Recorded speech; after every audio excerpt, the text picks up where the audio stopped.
Hey everybody, this is Minion Soldier, and this is the Piracy Show. Now, this week we're dealing with a question from last week's ship updates, and I almost want to think that this question is a plant because we were having a conversation about exactly this topic over the weekend, and so I thought, it's kind of funny that this question turned up, and it's a question that I've dealt with before.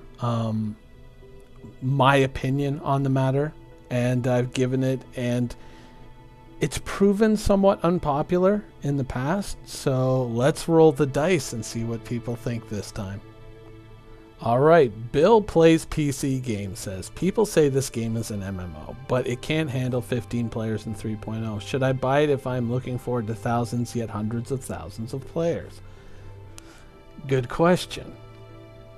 Alright, now hundreds of thousands or even millions of players under the system that has been described to us, can you on some level interact with all those players?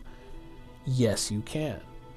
If a player in your org logs on, you're going to see it, and you're going to see, let's say if you have a friend in another org and he logs on, you're going to see that. If you put everybody on your friends list, if that was even possible, you would see them when they log on.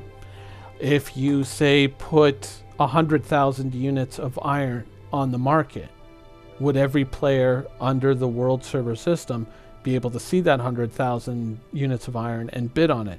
Yes, they should be able to do that.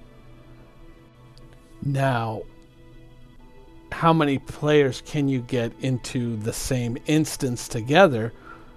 Well, that's where the real question is. Right now, the instance limit is about 24 players, I believe, in 2.6, 3.0. I don't know what it's going to be. Probably the same. They're probably going to be very careful with that launch, and then hopefully they're aiming to extend it. But so far, we haven't really seen an extension in quite some time as to how many players can play together. So we don't know how far it's going to go. Could it go up to, say, 64 players? Probably, easily. 100? Probably, maybe. 200? Getting a little dicey. I think that's that could be tough. Beyond that, I wouldn't say so. I wouldn't think so. Now, one of the big limitations, of course, is graphical. How many players can you reliably display on your PC? You might say, oh, well, it's not that big a deal. I could easily see my cards. I have this card, I have that card, I have SLI, I have this, I have that, whatever. I can render all this stuff, but then you still have to stream in all that data. What is this character wearing? What do they look like? What's their appearance? How have they colored their armor?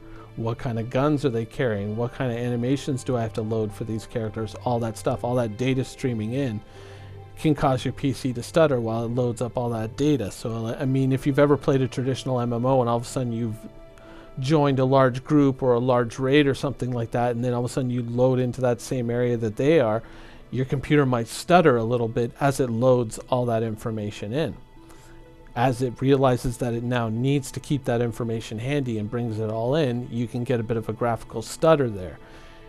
But as more players come into your area, they might come with ships and all these different things, and so your computer now has to render all of that, and it can become very complex and very difficult, even for the best PCs out there.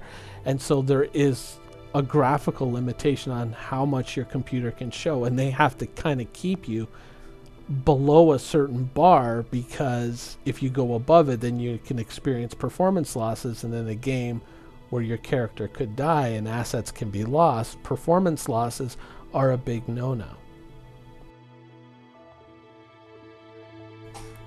Now, if you take a game, say like World of Warcraft, for example, World of Warcraft is significantly simpler to handle in a large environment. My attacks, all I'm really doing is simply sending some information saying, hey, I'm attacking this thing, I'm rolling the dice, it says, okay, what's your agility, what's your critical strike, here's the damage you did, and then did it die or didn't it die? Now, it may take into account proximity, or whether or not you're in front or in behind me to deal with, say, an AoE attack. But in general, it's a fairly simple amount of data to shift around and to show to my group members if there are any. Now, let's say if in that game I fire a projectile weapon, all it has to take into account is what I have targeted when I fire that projectile weapon. It doesn't have to take into account if anybody should step in between us. That doesn't matter to the game. So even if, let's say, we were in a group and you walked in between me and this fox, you wouldn't get hit by that bullet because it doesn't actually simulate a bullet. It shows a representation, but it doesn't simulate a bullet traveling through that space that you may or may not interact with. In a game like Star Citizen, it's a lot more complex, obviously, because it doesn't work on those basic rules. Those are rules reserved for games like traditional MMOs, or a very similar system for a game like EVE Online. So these games can allow for a large amount of players because their overall system is very simple in terms of variable. Now, in a traditional shooter, a game like Battlefield or some such, it uses a projectile system. Whereas, like, let's say you fire a gun, that projectile then travels through space. It simulates its path, and anything that intersects with that projectile as it travels through space can be hit by that. So there's a lot more to keep track of for the game itself. So even in Star Citizen, let's say I'm shooting at these objects as they're floating through space. I'm not technically targeting them by selecting them, clicking on them, and then saying, okay, now all my attacks are aimed at this. If you were to step in between my rifle and these objects, you would get hit by that gun. So it's an inherently much more complicated system than a traditional roll the dice MMO.